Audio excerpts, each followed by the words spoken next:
Audiobook Indahnya Hidup. Penulis Lukas Batmo Molina, SWD. Penerbit Nusa Indah.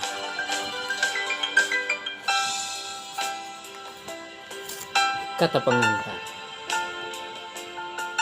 Seharusnya kita tidak perlu terlalu berpikir mengenai diri sendiri, walaupun hal ini selalu menarik untuk dibuat.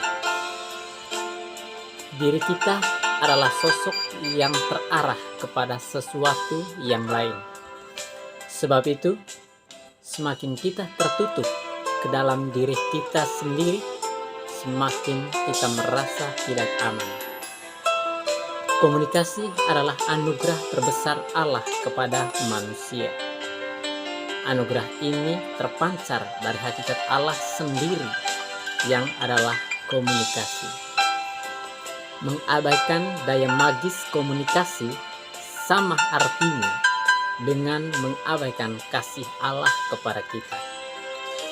Komunikasi senantiasa membawa kita keluar dari diri kita sendiri.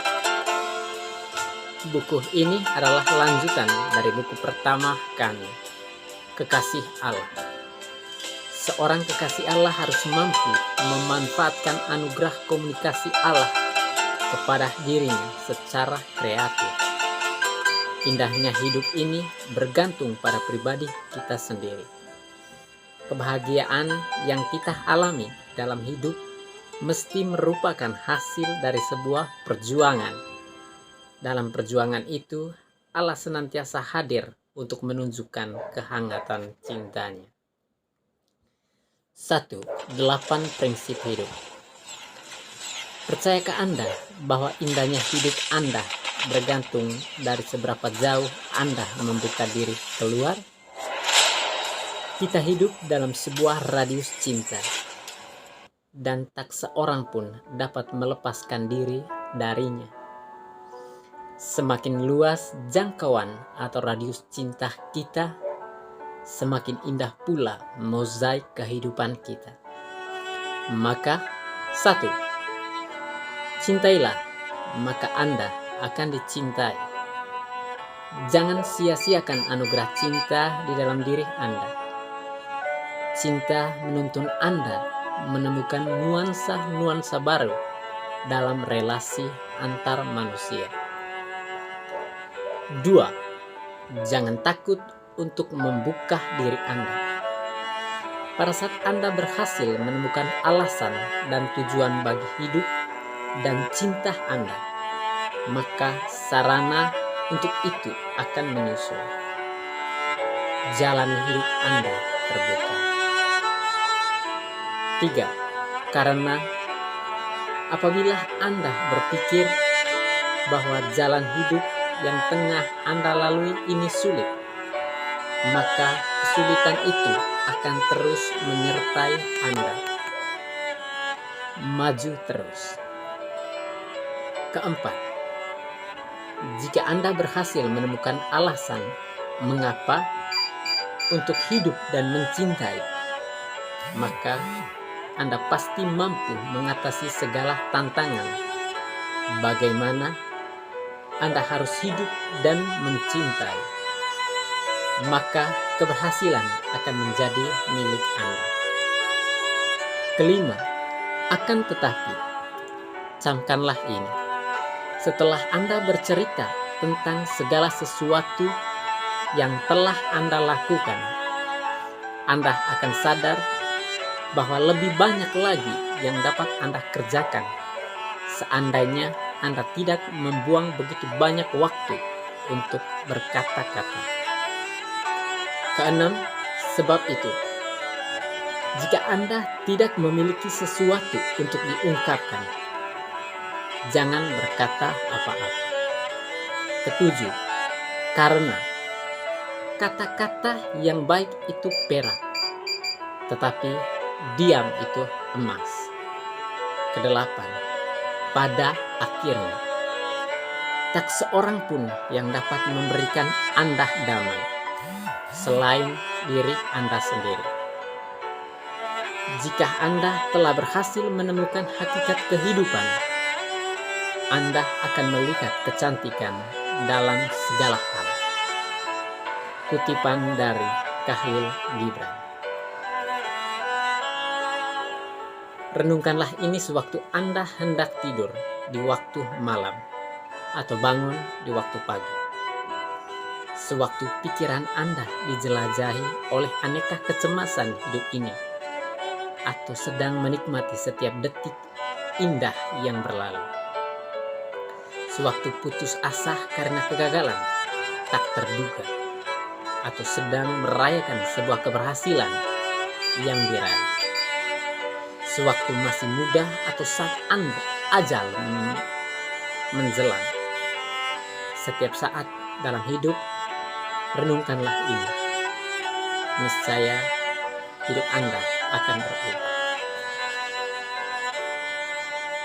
Bagian 2. Salah siapa? Ada sebuah cerita kecil yang melibatkan 4 karakter. Semua orang, seseorang, siapa saja, dan tak seorang pun. Keempat karakter ini selalu kita lakonkan dalam pentas kehidupan di dunia ini. Tak seorang pun dari kita yang luput dari keempat kategori ini. Kapan dan di mana saja kita bisa masuk ke dalam kategori semua orang, seseorang, siapa saja, atau tak seorang pun. Hal ini berarti bahwa keempat karakter ini bersifat inklusif. Di samping itu, keempat karakter ini juga bersifat anonim. Apakah kita dapat belajar sesuatu tentang hidup dan relasi manusiawi kita dari cerita kecil ini? Mari kita dengarkan.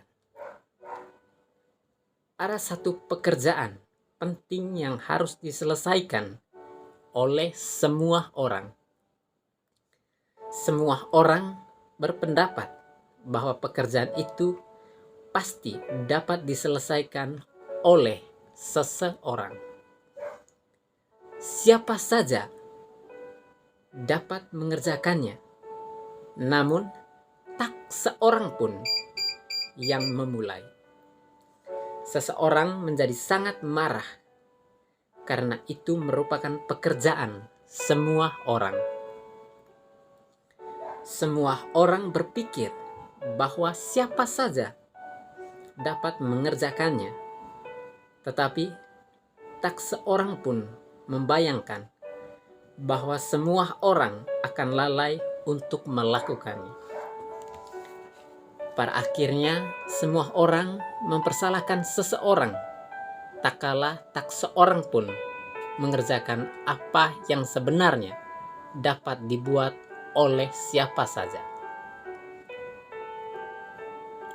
Pada akhir dari cerita masing-masing kita membuat pertanyaan yang pasti dibuat oleh siapa saja. Siapa yang salah? Ya, siapa yang mesti disalahkan dalam hal ini? Kita semua salah, Anda dan saya. Cobalah Anda masukkan diri Anda ke dalam salah satu keempat kategori dalam kisah di atas. Anda tidak akan luput, bukan?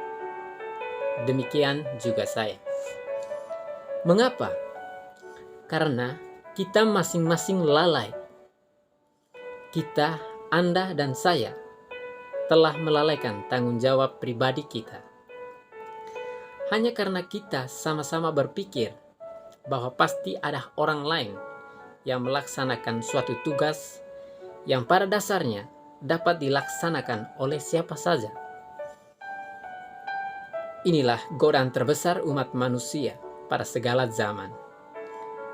Melalaikan tanggung jawab pribadinya sendiri atas sesuatu yang menurut penilaiannya dapat dilakukan oleh siapa saja.